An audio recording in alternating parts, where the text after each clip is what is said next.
and welcome back to the Cabbage Patch. Today I'm going to do something a little different because I've been doing a lot of 3D printing and a lot of Temu buying, as the last video suggested. So this video will have to come out after that video comes out because I'm pretty sure I haven't finished editing it yet. But when I was on Temu, I bought what I thought was a Battletech dropship that's 3D printed. This particular thing comes from Thunderhead Studios, the Hextech people, and it was cool, and I saw one on Temu, and it's like, all right, let's see what happens. And I ended up getting a bunch of really weird mechs that you can see in the last video, but it bothered me enough that I went out to the Hextech website and bought the STL. And this is what they call a Borealis class dropship. This one is configured with cargo containers. I 3D printed this one. At the same time, I went out to the, I think Tabletop Terrain was the website that I bought this from, one of the licensees that 3D prints the dropship with all its components. Now, I wanted to do a quick sort of walkthrough of what these are and how they work. We're going to start with the one that came from I think it's Tabletop Terrain. These are 8mm or 6mm scale, depending on who you believe and what the scale of Battletech is. Dropships, where they will fit a standard mech in each of these bays. I'm going to grab some mechs and show you that. So here is a Crusader battle mech. I don't know if you can see in there, but there's a little hex space in there for them to sit. And the mech fits in there, closes up. This particular ship is configured for 4 mech bays. So it's sort of like a Leopard class battle dropship. Each of the spaces, they're sort of generically marked so that you can hex space things on here. So there's enough sort of demarcation on the top of the mech to match what ultimately might go underneath it if you're playing with hexes. This hex grid fits like this, like that. And if you can see in the video, the hexes go around here. So there's enough sort of demarcation here to say there's a hex, and that's where it would be. And that sort of aligns with the hexes underneath it. So they're really great scale models. They come in several parts. I already assembled both of these. This one I printed, this one I bought. This bridge module is a separate piece. This front bit right here of the, let's take it off here, of the drop ship is a separate piece, but this piece slides off because what you can do is add additional bays. And the extra beautiful thing about it, and then you can do this, is the 3D printed ones as well as the modules that you can buy are all modular. So if you just saw right there, I just pulled this little piece out. This is all 3D printed. And I can slot that in right there and lock it into place. Pull this piece out, slot it in there, and lock it into place. And likewise. And I could do that all the way around. And then suddenly a 4-bay dropship, if you can see, 4-bay dropship becomes an 8-bay dropship.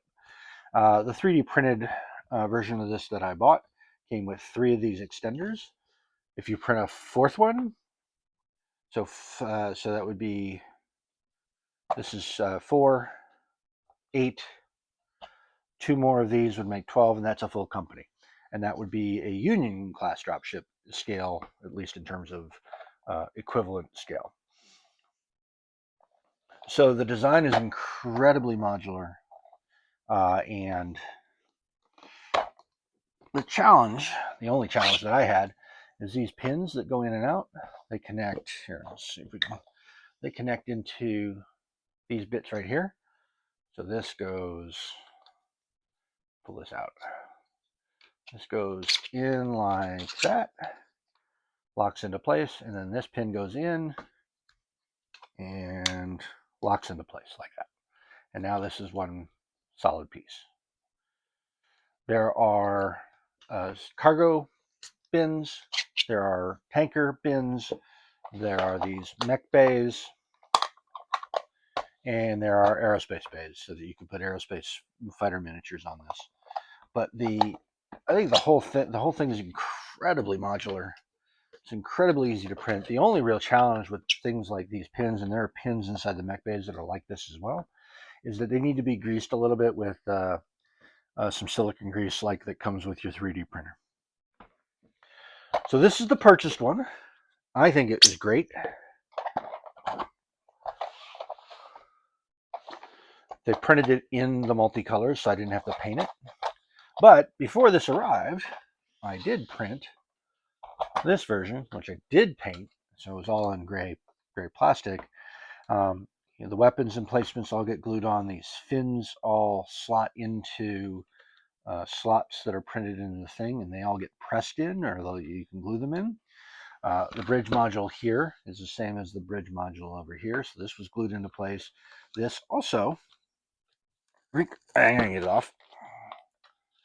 There it goes. Bridge module comes off. All this is integrated. I could put this on the front of that, this on the front of this, although I'm not going to because the paint job matches on this one. Again, with your own 3D prints, a little bit of silicone grease will help make that go up and down easier. But yeah, so this is the 3D printed one. I printed out the cargo modules instead of the mech bays because I wasn't sure how those went together. Now I see how they went together. I'll probably print out some mech bays, and then I'll have a bunch of mech bays, a bunch of extenders, and then 2 dropships. So that's it. That is the BattleTech compatible Hextech Borealis class dropship, both in cargo configuration and let's get that in there. Come on, is this upside down? No, it's not upside down. There it goes. Cargo configuration and dropship configuration. I think these are excellent models. This is $24, and I think it took about 8 hours total, but I have a couple of printers to print everything out. Real easy prints, real solid prints. The only problems, I had a little bit of problems with some of this underneath here on my Bamboo A1. Those sanded off just fine, so it doesn't even look like it's not supposed to be that way. And then some spray paint and some dry brushing and some detail paint work to make it look like that. This was $100-ish. In this configuration, it had to be assembled. It did not come assembled, so this module had to be glued onto this module. These bits needed to be assembled. Let me see if I can get this out. Show you how that comes out. There it goes. These modules had to be assembled. Again, a little bit of silicone grease to make that move back and forth easily. There's little pins that go in here that comprise the hinge. And you'll see here there's a little bit of white spot here where in the first two I dabbed a little bit of super glue to keep them in place. I found on the others that if I just bent the pin just a tiny bit and slid it through here, that it wouldn't come out unless you forced it. So it was 1, 2, 3, 4 pieces, and then otherwise slid down there. Those push fit things go in there, and now you've got a complete mech bag. Their printers were a little better than my printers, so these fins went in a little more easily. These engine pods had to be glued in, just like on my 3D printed one. These engine pods had to be glued in, just like on my 3D printed one. Everything else is just push fit together, and that's it. Borealis class dropship, 2 configurations. Excellent deal. $25, $24.95, I think, for the STL models to get all the components for this, including the mech bays, the cargo bays, the tanker bays, etc. So that's it. Awesome model. I really enjoyed printing it. Really enjoyed painting it. also really enjoy having one that came from, quote unquote, the factory, as it were, that's already been 3D printed with all the right colors. Thanks for watching.